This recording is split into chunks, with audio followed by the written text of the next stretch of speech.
आप जिस दिन पैदा होते हो, the day that you are born on is a very special day. वो हर साल आता है और हर साल आपके बर्थडे को मनाते हो। लेकिन आपके बर्थडे के पीछे का राज क्या है? आप उसी दिन पे पैदा क्यों हुए थे? उसी साल में क्यों पैदा हुए थे? आपका बर्थडे आपको वो कौन सी सीक्रेट्स बताना चाहता है? अगर आप 11 तारीख को पैदा हुए हो तो why do we say that you are born on a day of masters? 22 तारीख को आप पैदा हुए हो तो why would be say that you are born on a day जिस दिन हीलर्स पैदा होते हैं?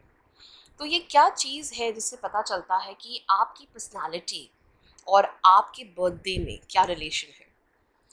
वो रिलेशन तो पता करना ही है। दूसरा ये कि नंबर्स का आपस में क्या रिलेशन है? 2 और 5, why are they called numbers which may sometimes work and sometimes not work? और जो 25th को पैदा होते हैं वो ज़्यादा स्पिरिचुअल क्यों होते हैं?